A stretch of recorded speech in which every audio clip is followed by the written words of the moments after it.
Radhe Radhe. Happy Holi બધા વિદ્યાર્થીઓ મિત્રોને. આજે પણ હોલી જ છે, ગ્રહણ છે પણ ગણવાની તો હોલી જ છે. તો એડવાન્સમાં ધૂળેટીની પણ શુભેચ્છાઓ.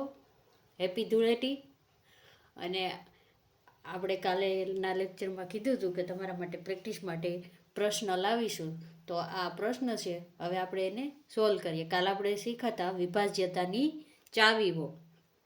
તો એ ચાવીનો કઈ રીતે ઉપયોગ કરો, કેવા પ્રશ્ન પૂછાઈ શકે છે.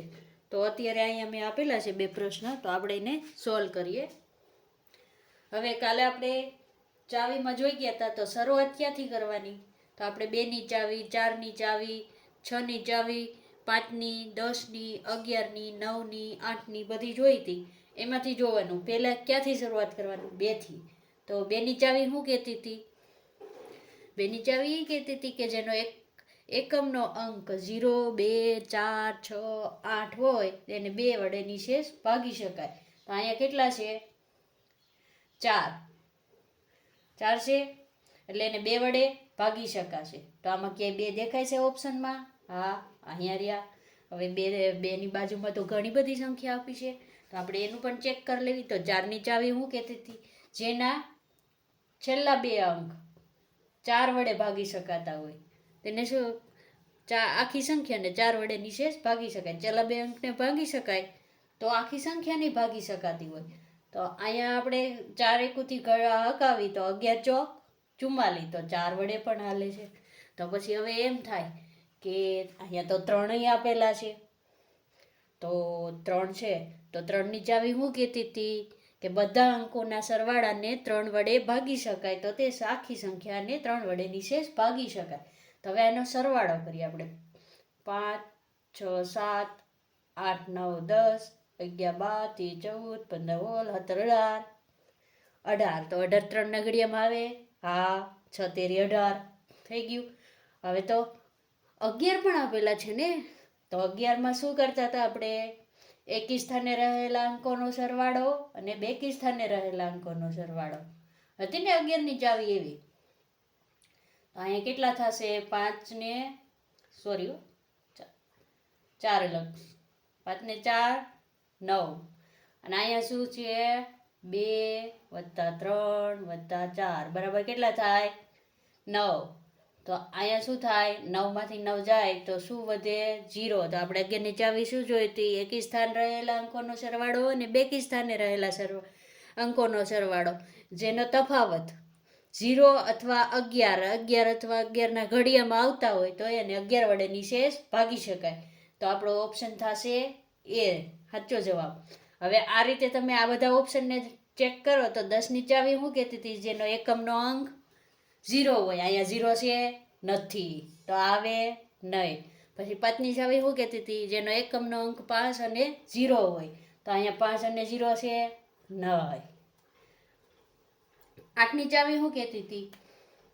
કે છેલ્લા 3 અંકોને 8 વડે ભાગી શકાય, તો તે આખી સંખ્યાને 8 વડે ભાગી શકાય. તો આપણે આ છેલ્લા 3 અંકો લઈએ તો શું થાય? 8 દુ 8 24, 8 ચોક 32, 32 તો 2 વધ્યા. ઓપ્શનમાં ભૂલ છે, 8 વડે પણ ભાગી શકાય. અહીંયા આપણે ભાગાકાર કરીને જોઈ લઈએ. ભાગી શકાય ને? 8 દુ 8 24, 8 ચોક 32 વધ્યા 2, 8 દુ 8 તેરી 24. તો શું થશે? ઓપ્શન એ અને બી બંને ચાસા આવશે. શું આવશે? 2 ખરા છે. હવે આપણે બીજો દાખલો જોઈએ. અહીંયા લખ્યા છે 96. કઈ સંખ્યા વડે ભાગી શકાય? તો હમણાં જ કીધું, જેનો એકમનો અંક 0 હોય એને 10 વડે તો ભાગી શકાય. આખું બંધ કરીને કહી દેવાનું ભાગી શકાય. અને 5ની ચાવી શું કહેતી હતી? જેનો એકમનો અંક 0 અને 5 હોય એને ભાગી શકાય. થઈ ગયું. તો 3ની ચાવી શું કહેતી હતી? કે બધાનો સરવાળો 0 + 0 બધાનો સરવાળો શું થાય? 9 ને 1 10 ને 15, 15 ને 3 વડે ભાગી શકાય. 3 × 5 = 15. તો આને પણ ભાગી શકાય. તો આ ઓપ્શનમાં જવાબ શું આવશે? આપેલા તમામ.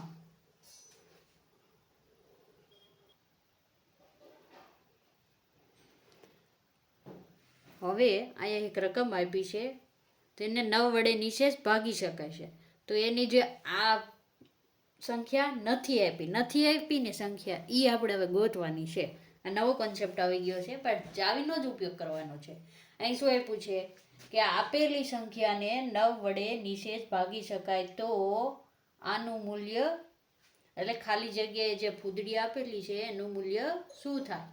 તો હવે 9ની ચાવી બધાને ખબર છે, અંકોના સરવાળાને 9 વડે ભાગી શકાય, તો આખી સંખ્યાને 9 વડે ભાગી શકાય. તો અહીંયા આપણે જોઈ લેવી 4, પછી આ એક બાકી રહેવા દેવાના, +7 +8 +6.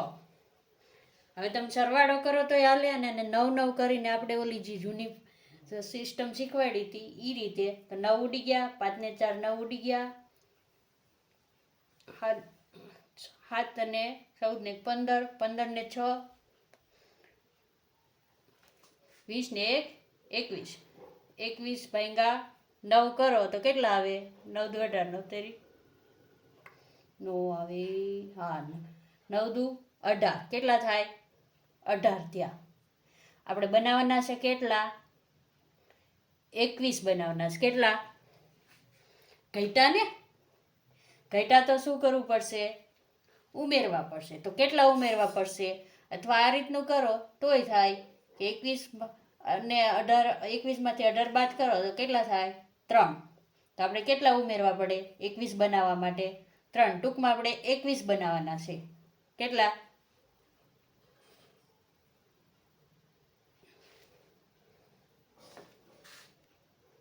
સોરી હો વિદ્યાર્થી મિત્રો, અહીંયા આપણી ભૂલ થઈ ગઈ છે. ભૂલ એ છે કે અહીંયા 21 છે. 21 કેટલા? 21 છે. તો 9ના ઘડિયામાં 21 આવે? નો આવે. તો આ ભૂલી જાજો, હું કાઢી દઉં છું. આ પેટર્ન ખોટી છે આપણી.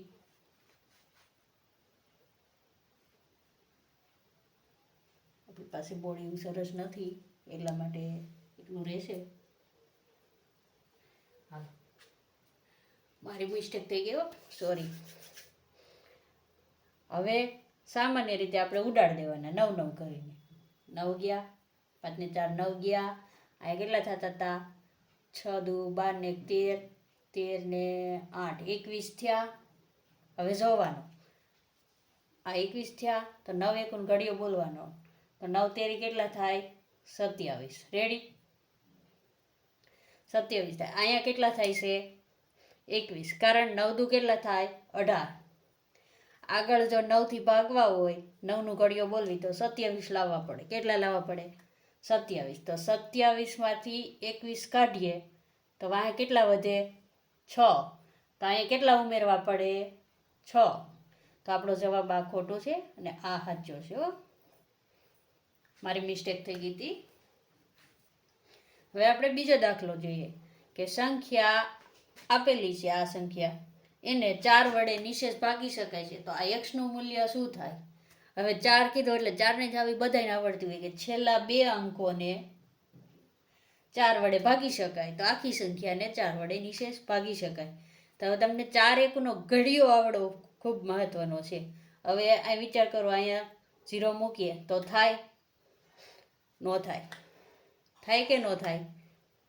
નો થાય. હવે અહીં 1 મૂકો તો 4ના ઘડિયામાં ક્યાંય આવે? 4 8 કેટલા થાય? 32 થાય. 31 થાય નહીં. ટૂંકમાં અહીંયા એમ ન આવડે તો અહીંયા આપણે સંખ્યા લખી નાખવાની. અહીંયા 6 આપ્યા છે, 6 લખી નાખો. હવે જો 4ના ઘડિયામાં 36 આવે છે, હાલો અહીંયા લખી દો. 4ના ઘડિયામાં 36 આવે, પછી અહીંયા 3 હતા તો અહીંયા 0 હતો તો 3 મૂક 33 થઈ ગયા, અહીંયા 31 થઈ ગયા અને અહીંયા 30 થઈ ગયા. આ સંખ્યા જોવાની. હવે જોવાની આને કઈ સંખ્યાને 4 વડે ભાગી શકાય છે. ચાલો ગણો. તો અહીંયા 4 નવા 36, અહીંયા 4 કરીએ તો થાય? 4 8 32 થાય? નો થાય. અહીંયા થાય? નો થાય. અહીંયા પણ નો જ થાય. ખબર જ છે 32 ને 36 થાય. તો કયો ઓપ્શન સાચો આવશે? 36. કયો આવશે? 36. અહીંયા મેં એક સંખ્યા લખી દીધી છે. તો આ જે કઈ સંખ્યાને 45 વડે ભાગી શકાય તો તમને એમ થશે સર આ તો મોટી સંખ્યા આવી ગઈ. મોટી સંખ્યા હોય ને જ્યારે પણ ત્યારે એને બે ભાગ કરી નાખવાની, છૂટી કરી નાખવાની. ભાગલા કરો, ભાગલા પાડો અને રાજ કરો. અંગ્રેજોની નીતિ અપનાવી લેવાની. અહીંયા શું કરવાનું? ભાગલા પાડો અને રાજ કરો. પણ ભાગલા પણ કેવા પડવાના કે એકી સંખ્યા ને બેકી સંખ્યા અલગ અલગ આવતી હોય. હવે આના આપણે ભાગલા પાડવા હોય તો આપણે કઈ રીતે પાડીએ? જે આપણને ચાવીનો પણ ઉપયોગ થતો હોય. તો કે 9 પંચા 45. તો હવે 5ની ચાવી અને 9ની ચાવી આપણને આવડે જ છે. 5ની ચાવી શું કહે છે? જેનો એકમનો અંક 0 અથવા 5 હોય. તો એ જોવાનું અહીં છે નહીં, એટલે આ ઓપ્શન તો નીકળી ગયો. હવે અહીંયા 0 છે, અહીંયા 0 છે, અહીંયા 0 છે. તો હવે શું કરવાનું? બીજી રીત અપનાવવાની. બીજી રીત શું હતી? 9ની ચાવી. 9ની ચાવી શું કહેતી હતી કે બધા અંકોના સરવાળાને 9 વડે ભાગી શકાય. તો આખી સંખ્યાને 9 વડે ભાગી શકાય. તો હવે અહીંયા આપણે સરવાળો કરવાના. 5 અને 4 9, 3 દુ 6, 7 અને 8 9 ભાગી શકાય. 2 અને 2 4, 4 ને 6 10, 10 ને 8 18. કેટલા થયા? 18. 18 ને 9 વડે ભાગી શકાય? હા, 9 દુ 18. તો આપણો જવાબ કયો આવશે? સી. આને પણ આપણે ચેક કરી લેવી. 8 ને 1 9, 5 ને 6 11, ને 11 ને 1 12. તો 9 ભાગી શકાય. તો હવે તમને યાદ રહી ગઈ હશે કે કોઈ મોટી સંખ્યા હોય તો પણ કઈ રીતે કરવા.